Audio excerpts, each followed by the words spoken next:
तो ऋतिक रोशन ने इतने सालों में उनके काफ़ी सारी इंजरीज हैं but he is very fit. काफ़ी टाइम में उन्होंने अलग अलग तरह के वर्कआउट्स करके सीखा है कैसे अपनी बॉडी कंडीशन के साथ परफॉर्मेंस को बेटर करते रहना है, अपने बॉडी फैट को ड्रॉप करते रहना है। उस इनसाइट को लेके ऋतिक रोशन के साथ HRX वर्कआउट बनाया and the idea of HRX workout is to help people improve their mobility.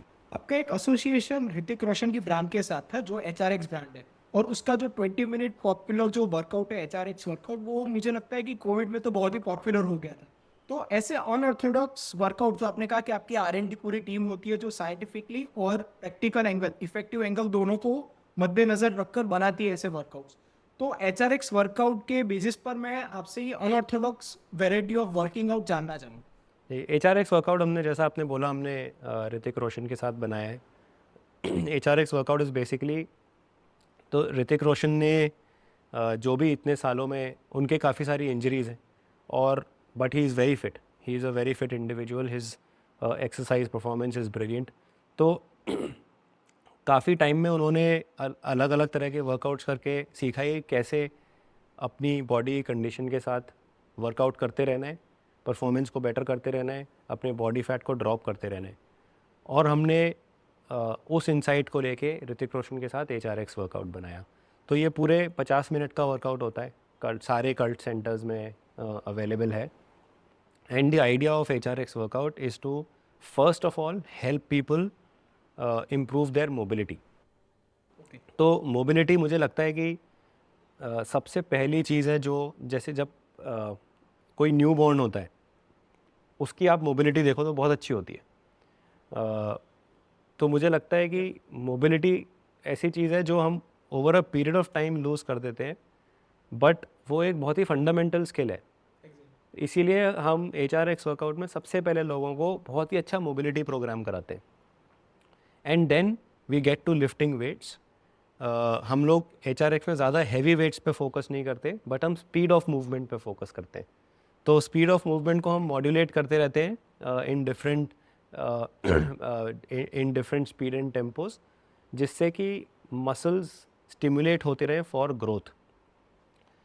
And third, we focus on high intensity cardio towards the end of it. तो थोड़ा कार्डियो को हम हल्का सा हायर इंटेंसिटी पे रखते हैं, बट बहुत ज़्यादा नहीं, ऐसा कि which is very possible for people to workout, and we give enough rest in between the sets, जिससे कि लोग अपने आप को, अपने पूरे पोटेंशियल को अच्छे से पुश कर पाएँ इन दैट 50 मिनट क्लास।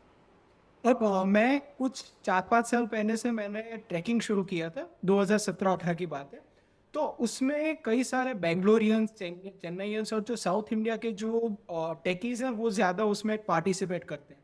तो उनका बिल्ट अगर आप देखते हो तो they are not extremely fit, मतलब हमारे जैसे कहते हैं ना कि एकदम वो फिट एंड फाइन नहीं होते, but their fitness levels, overall जो प्रैक्टिकल फिटनेस लेवल्स है, फंक्शनल फिटनेस लेवल्स, वो बहुत ही अच्छे थे।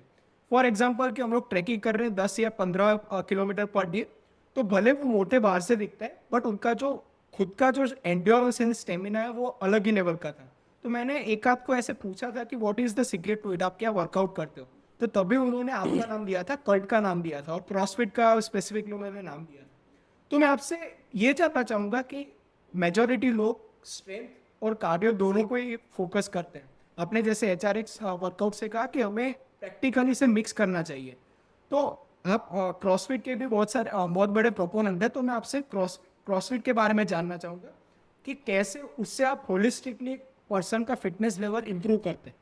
तो एक तो HRX वर्कआउट है जो मैंने आपको बताया, दूसरा हम स्ट्रेंथ एंड कंडीशनिंग करते हैं। बेसिकली उस वर्कआउट का फोकस होता है कि अगर आप जैसे कोई स्पोर्ट खेलते हो या आप ट्रैकिंग करते हो या साइकिलिंग करते हो, उसमें कैसे परफॉर्मेंस इम्प्रूव करनी है एट अ जनरल लेवल। हम किसी एक स्पोर्ट के लिए ट्रेन नहीं करते, एट अ जनरल लेवल आपकी स्पोर्ट परफॉर्मेंस बेटर करने के लिए एक स्ट्रेंथ एंड कंडीशनिंग नाम का वर्कआउट है, जिसमें कि हम बारबेल्स, डम्बेल्स, केटलबेल्स, इन सब चीज़ों का यूज़ करते हैं। एक बॉक्सिंग हमारा बहुत बढ़िया फॉर्मेट है जिसमें 50 मिनट की बॉक्सिंग। तो बेसिकली अगर आप देखो तो हमारे कल्ट के सारे सेंटर्स में बॉक्सिंग होती है।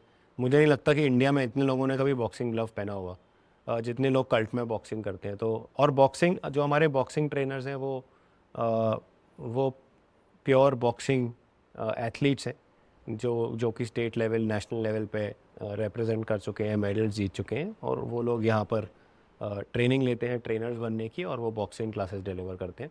We also have yoga.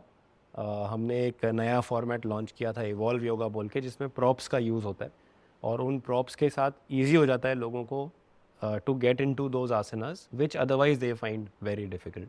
और हमारा एक बहुत बढ़िया फॉर्मेट है डांस फिटनेस, जिस पे कि हम बॉलीवुड और अदर रीजनल सॉन्ग्स पे हम डांस कोरियोग्राफ करते हैं। ट्रेनर क्लास को लीड करता है। 50 मिनट की क्लास होती है, and it's great for their cardio, great for their coordination. And so these are some of the formats that we have in Cult. नहीं। और क्रॉसफिट के बारे में थोड़ा बता दीजिए उसके बारे में कि कैसे आपने उसे डिज़ाइन किया है। मतलब एक आम आदमी को क्रॉसफिट के बारे में ज़्यादा कुछ पता नहीं होता, तो उसके लिए एक प्राइमर जैसा हो जाए। अलग अलग तरह की, मतलब क्रॉसफिट के मेन एलिमेंट्स है, एक है ओलंपिक वेट लिफ्टिंग, तो जो स्नैच और क्लीन एंड जग करके 2 मूवमेंट है, उसके अराउंड काफ़ी सारी प्रोग्रामिंग होती है। CrossFit also has a lot of element of gymnastics, तो उसमें बॉडी वेट ट्रेनिंग काफ़ी ज़्यादा होती है।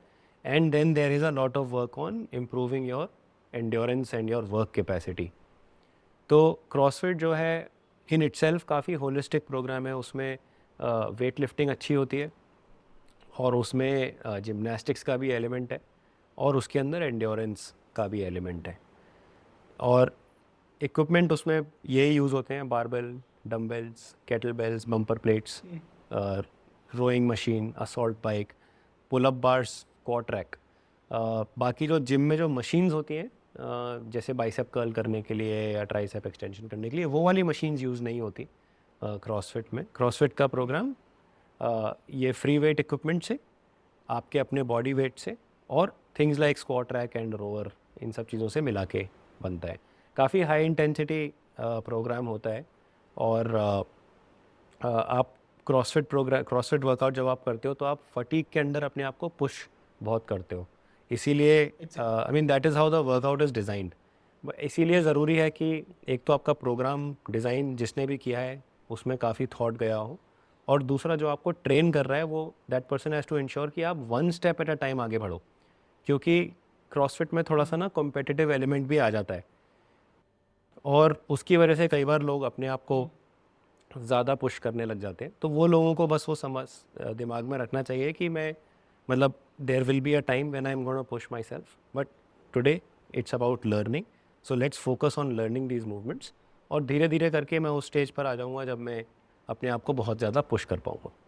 सो if planned well, if delivered well, it's a great programme. दोस्तों, ये वीडियो अगर आपको वैल्यूएबल लगा तो इसे लाइक कर अपने सारे दोस्तों से इसे शेयर कीजिएगा। इस चैनल को सब्सक्राइब तो आप कर ही लेंगे। चलिए मिलते हैं।